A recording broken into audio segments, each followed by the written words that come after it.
Ang bilis ng biyahe natin. Pero imagine nyo guys, ang laki. 16 million? 25 million? Yes po. Wow.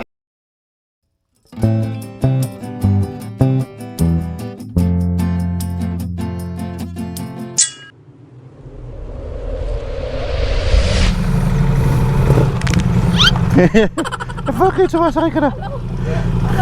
Tingnan, madali. Reflex ko pala yung bago kong sapatos ng Alpine Star. Oo, di ba? Ikaw, flex mo rin sapatos mo. Ano yan? Timberland? Urban touring lang tayo. Let's go! Okay guys, nakapagpakarga na tayo. Naku, hindi rin ako nakapagdala ng sticker ko. Hindi nakakatakot ibiyahe itong multistrada natin dahil brand new ang kanyang mga gulong.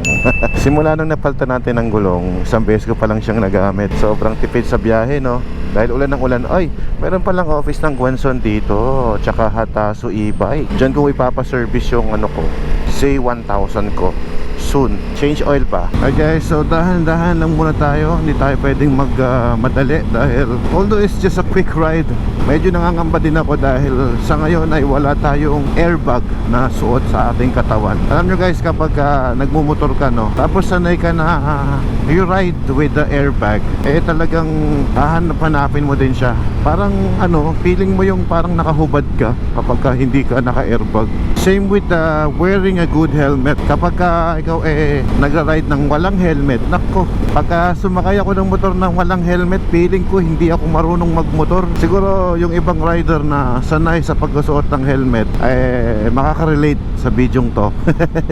Makaka-relate doon sa sinasabi ko, ano. Right, let's go to Baguio.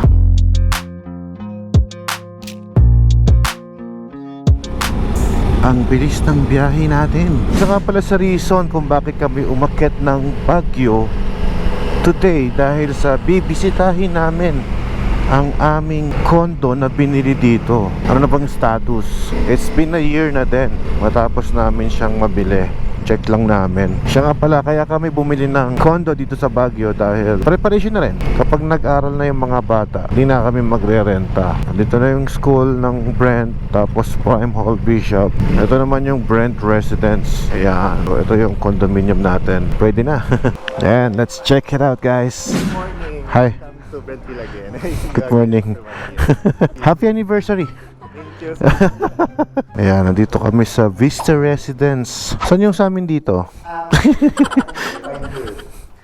Ito. Ito yung Outlook Drive. Yung sa unit natin is 524 and 525. Okay. Ito sir is, di ba yung may DMCA dito? Yeah. Ito yung facing sa Outlook Drive. Yung kagandahan sa atin, kasi yung first offer ko sa inyo is dito yon. Yep. Supposedly. Pero dito tayo is ito yung facing mountain. Yan yung kagandahan.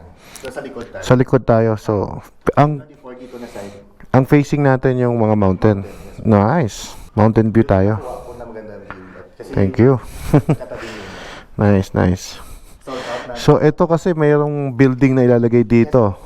Ano na ngayon, Ongoing na. Oo. So ito may blockings talaga dito. Ito yung kagandahan dito kasi wala. Open lang siya, no? Kasi ito parang pababa na yung part na yan, eh. Overlooking na siya sa... Okay. So, imposible namang makoberan pa yan. Siguro kung magtayo sila ng mas malaki pa, no? Ano na siya kasi bangin na sa baba doon. Yeah, oo. So, nandito tayo ngayon sa lobby, condo na nakuha natin. At naalala ko guys, nag-iwan ako ng sticker doon. At nanalo siya ng 500 pesos yung nakakuha.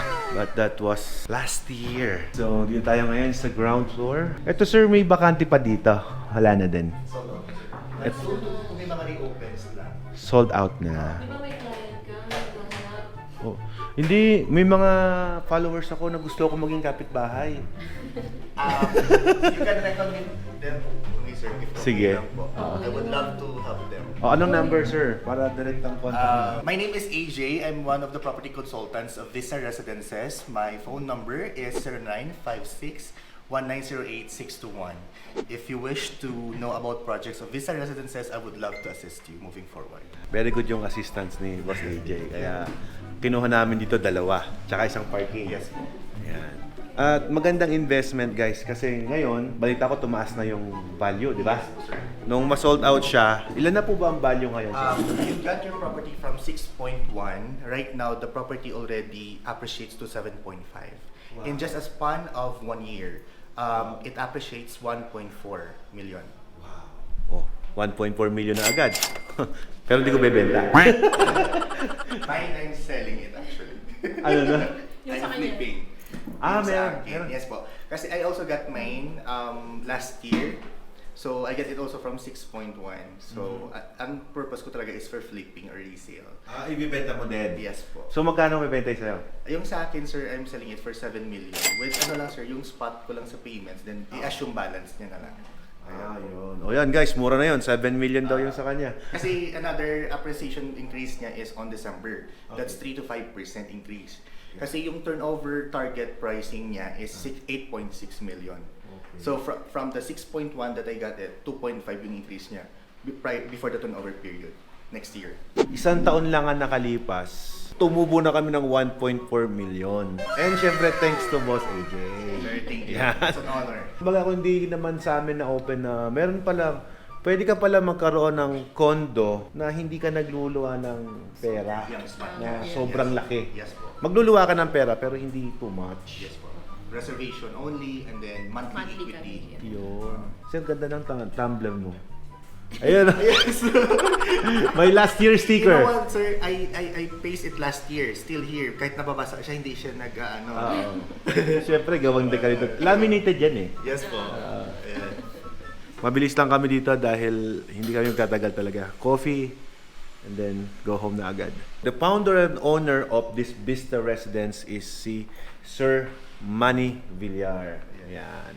So napansin ko guys, napakabilis tumaas ng value ng mga Vista Residence. Kasi meron din kami mga nakuhang ibang condo sa Federal Lands and sa Ortigas na pre-selling din like this kasi parang nawili kami dahil tumataas talaga yung value niya at the short period of time. And pwede mo siyang ibenta like yung ginagawa mo, nagpi-flipping para yung mga gusto na mag-invest, kung magkikita ka, ano, hindi kikita yung pera mo sa bangko ng ganun kabilis. Totoo, sir. So, sa loob ng isang taon, you earn already 1.4 million.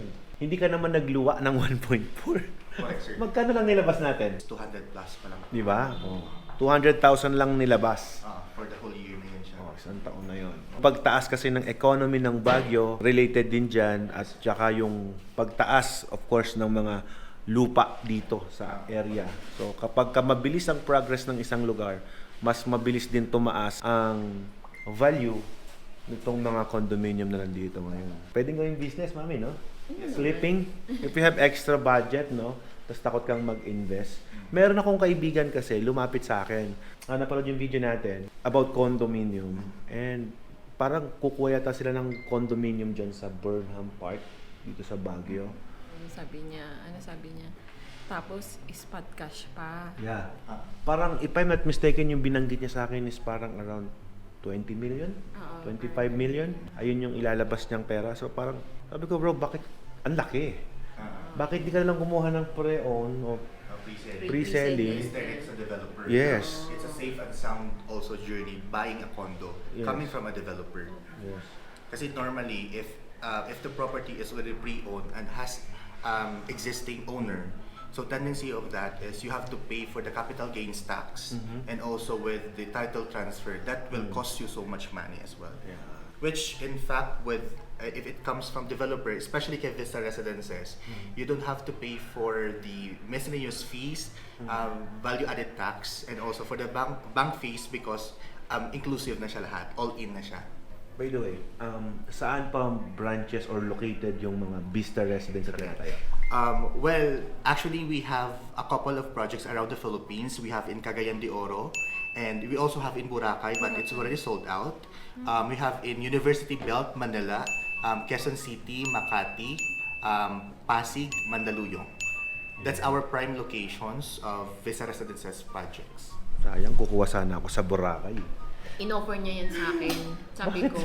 Sabi ko, yun yung time na kumuha tayo kay Federal. Ah. Diba ni Rebecca? Kasi Makukuha kasi lang namin. para sa akin, no, yung mga binanggit mong cities, yan yung mga mabibilis Yes, sir. umunlad Yes, kasi malakas ang tourism. Yes, sir. Like in Baguio, kaya biglang lumaki ang value nito because of the tourism in You know what, Baguio. ma'am? The one that I'm offering to you last time, yung sa Boracay, was Yeah. 14 to 16 million. Right now, the price is already 25 million. Oo. In just a span of 6 months. Eh, dad naman, hindi naman pwedeng ubrang sabay-sabay ang mga bagay-bagay. Di ba? Hindi tayo tumatain ng pera dito. Sabi ko nga, right moment at the right time. Yes po. Di ba? Pero Hirap imagine nyo guys, ang laki. 16 million? 25 million? Yes po. Wow. Malaki na po siya.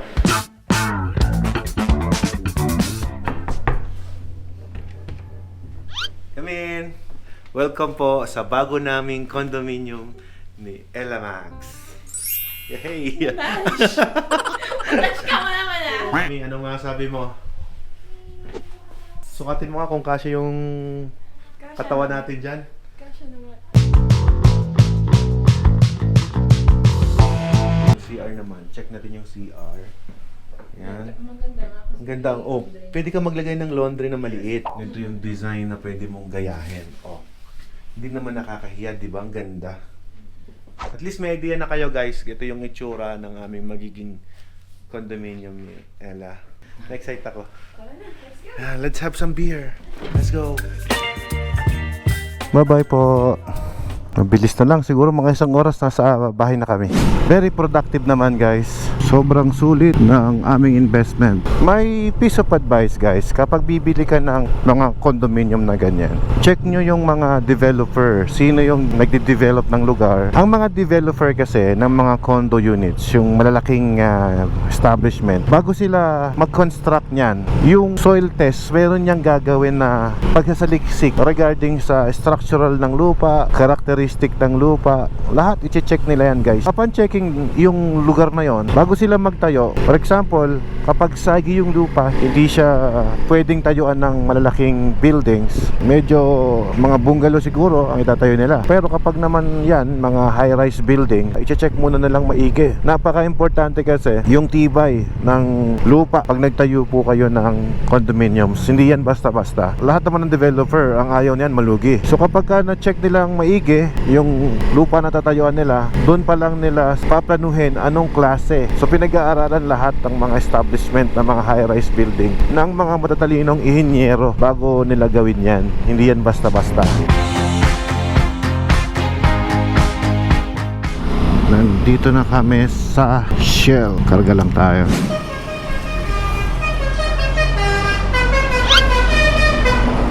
Galing ah. Let's go. Papasok ulit tayo ng T-Plex guys.